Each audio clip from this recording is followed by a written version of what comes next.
Hello ladies and gentlemen, it's me, Native Vader, and today we're looking at this, the new Strike and Roar Giganotosaurus from Jurassic World's Dominion line. I've got mixed feelings about this dinosaur, but maybe they might be swayed one way or the other once we get this out of the box. So let's look around the box and then we'll pull it out of the box using my human-sized hands. So on the front of the box here, you've got obviously the Giganotosaurus in its packaging, and you've got here it says Giganotosaurus Strike and Roar. You've got the nice Jurassic World Dominion logo, a great big T-Rex at the back, and then a couple of little images there of what the features can do here with the shaking of the head and the bitey feature. Also, you've got the facts app at the top. On the back of the box here, it's much the same as what you'd see on the other dinosaurs that come from this line. You've got an image there on the back of the Giganotosaurus in action, doing its shaky head thing, and a bitey feature at the other side. And you've also got there a little display of the facts app feature again, and you've got the T-Rex and the Therizinosaurus in the corner there as other dinosaurs you can collect in this line. On the side there, you've got there the Pyroraptor, and on the other side you've just got the Jurassic World Dominion logo, and that's about it. There is the barcode on the bottom if you should need it. Scan there. So without further ado, I think we'll get this thing out of the box, because I really want to mess with that weird head thing. It's really been bugging me for quite some time. So let's not delay anymore.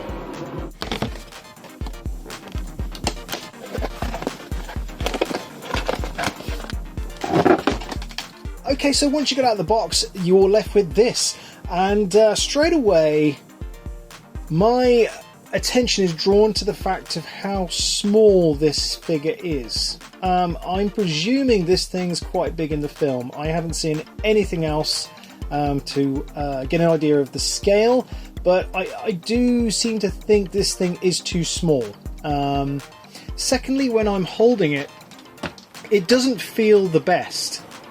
And what I mean by that is not exactly the quality of the plastic, but more of this sort of janky tail affair that's going on, and also this god-awful action feature where it just keeps rolling around and you might just strike lucky getting it to sit there in that one position. And that's great, that's fine, but it also means that for every time that you do get it in that position, it is never looking straight on. It is always looking up to the left like, oh, what's that? I'm sorry, did you say something? And then it'll just go back to this, like it's got scoliosis or something. It's so annoying. So annoying, in fact, that I might have to do something about that, because for taking photos and posing on the shelf, I find that very, very annoying. I can't say anything else but annoying, which is what it is. It's just wrong. It could have just gone with like a dipping, snapping feature or something similar to the Indominus or maybe a T-Rex, but not that. It just, whatever they were thinking, it's just stupid at Mattel. I'm sorry. Anyway, let's get into the details on the face, I guess. Work from the head and go to the tippy tail. So on the head, you can see there is actually a good amount of detail, which I'm quite impressed by. You can see all the ridges and bumps there that are going from the snout all the way under the eye there. You can see all the ripples, you can see all the bumps. The joints on the teeth are fabulous, I've got to say. Very impressed by that. There isn't a whole lot going on the inside of the mouth. It's a very pale pink, just one solid block going from the inside of the mouth to the tongue, and then just a squared off back end for the back of the mouth. Same for the top of the mouth roof as well. But yeah, it does shut very nicely. And you got a nice amount of colour detail going on here for the patterning on the body, going from the, oh my goodness, that neck joint, going from the crest here of the head down the neck and then onto these lovely raised bumps on the spine, which I guess are for added protection, armouring, I guess.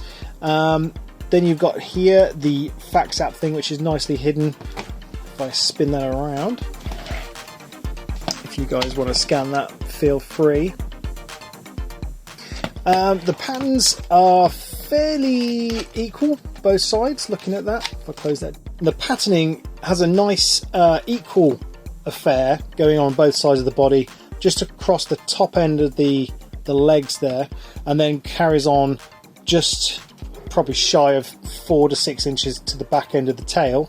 It's also worth noting there are some patches of white sort of marbled plastic injected into this sculpt as well. Only a couple of places on this one, but I think they do vary. You can see one there, and there's another one there.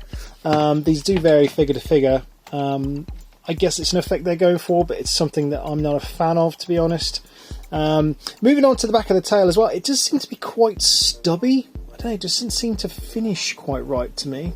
And you've got this absolutely awful tail feature. I don't like this at all. I would have much preferred a socket joint and just a posable large rear tail section. Yeah, hopefully there's a better version of this released later on in the year. Features on the leg, you've got the pivot there on the ankle. You have got a bit of detail going on the foot. If I can zoom, there you go. You can see there's a good amount of detail there in between the webs of the toes. The figure itself is also finished in this light green off grey finish, which is sort of like a more of a light green grey on the top, and then sort of blends. You can see a little bit there, it goes into the grey just under its neck, and then just sort of goes back into the green around about where the speaker is, and you can see the button for the action feature. And also the toenails are painted. No detail on the dew claw at the back, it's just unpainted. And the arms also do not have any painting on the nails. There is no sort of ball joint here where it's in and out movement, it's literally just front and back. There's no in and out, side to side, so it's fairly limited in range of movement. So I guess really after that all we can do is test the action features. So on the underside here you've got one button, and hidden on the crest of this spine, which is like a semi hardened plastic rubber, is for the other. So we'll do the top one and then go to the bottom one. So the top one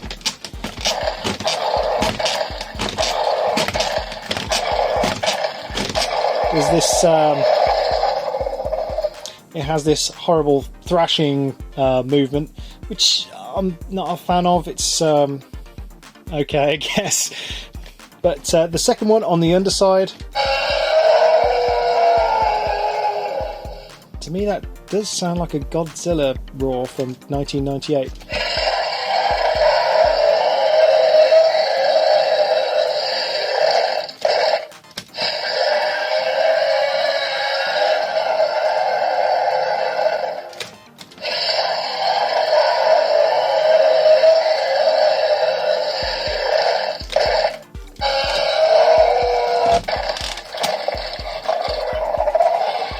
I think that's about it for the sounds. It doesn't seem to be many more.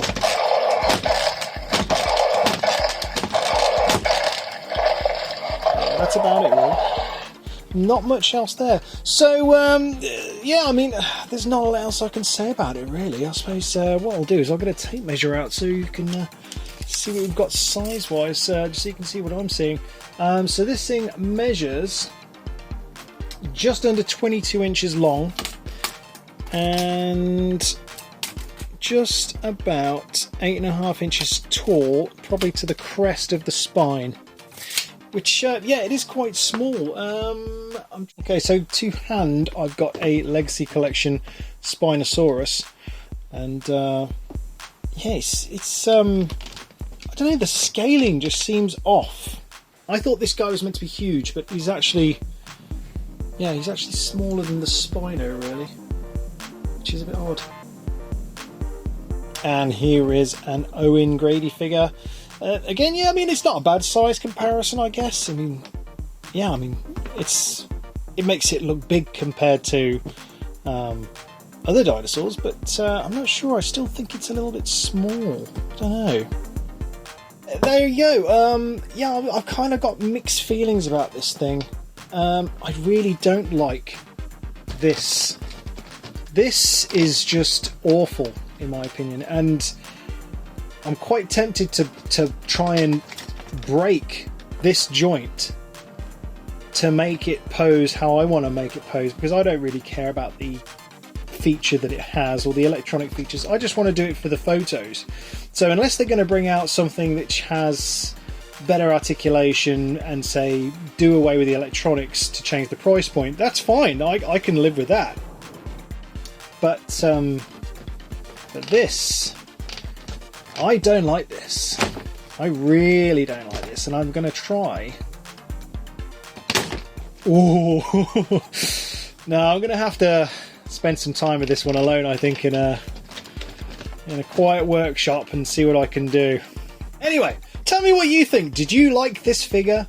Would you want this figure? Do you own this figure? If so, like, tell me how you've gone on with this pose, this action feature. Do you like it? I mean, do you want to see more figures like this? I want to know, because to be quite honest, I'm not thrilled about this. I mean, I love the sculpt, absolutely love it. It's getting a repaint because it's wrong, and I'm going to have to do something about that tail, because that tail sucks. I absolutely hate that tail. It reminds me of the Bite and Fight one, and that was bad as well. And that was probably the worst T-Rex that they produced, was that Bite and Fight. But again, let me know, did you like the Bite and Fight? You might love it. But I mean, if you're not bothered about that, then I guess you can get it in this one pose and it'll stay there, and it's okay.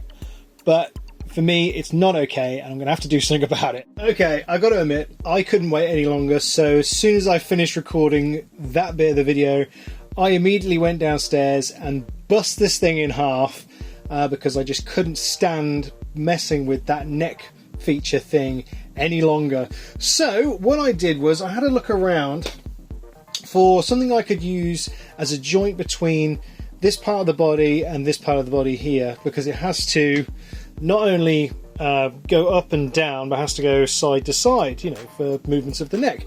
So I started having to think, what could I use? And I remember I had this really cheap, nasty camera tripod with the flexible legs. I'll put a picture on the side now. And it had these sort of legs here, but also had the mount with a socket on it. So after breaking this in half, I could see then that I've got a flat section here once you strip out all the gubbins, and you've got a hollow section here. And I basically put the flat section of the tripod mount onto the body, just screwed it in place, and tightened up the tripod mount so it was tight enough that it would hold its position, but loose enough that you could move the head up and down and left and right without any major concerns, without it dropping or drooping.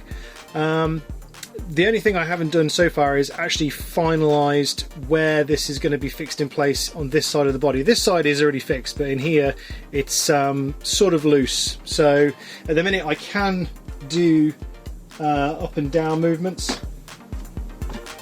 It's just a little bit stiff, but I can loosen that up with the adjustment that I got on the screw of the tripod mount that's still there. But also I can do the side to side movements now, and it'll hold that position, which is absolutely ideal. It's exactly what I wanted with this kind of figure. Now I don't mind that it's lost one of its features. I don't really care, because what I care about is having good poses, and I think that does it well. I mean, that's straight away made me like this figure a lot more already. I mean, so something I've done, I'm happy with the figure. If it was like this and I couldn't do anything with it, I don't know, I wouldn't send it back, but I wouldn't be happy with it. And for something like this is a new figure, a new bad guy figure, and I thought they were going to throw everything at this. So it was going to make you want to get this figure, and as soon as I put this in my hands when I got it out of the box from Amazon, I was disappointed. I've got to say, that was the first thoughts when I got this figure, just disappointment. And now I've sort of rectified those faults. I've got to say I'm liking it a lot more, and it's yeah, it's getting there. It's getting there. So I've just got to probably throw some new paint on it and perhaps sort that tail out as well next. Yeah, I just thought I'd show you guys that, you know, and just give you some idea of, you know, there is hope. You know, you can sort these things out. Anyway, I thought I'd just give you an update on that and, you know, inspire you guys as well to probably give this a go. If I find the link for the tripod, I'll put it in the description below, so if you do feel brave enough, and believe me, you have to be brave to break this thing in half, because once you break it in half there is no going back. Just going to tell you that now. So if you're going to try it, just beware. You won't be able to put it back together and restore the crazy neck spinning feature thing that they thought was a good idea. But yeah, so I hope this has inspired you or helped you in any way to probably make you want to purchase this now and perhaps give this a go, or just leave it as it is. I mean, for me, I really like it now that I can pose it how I want to pose it, which is great.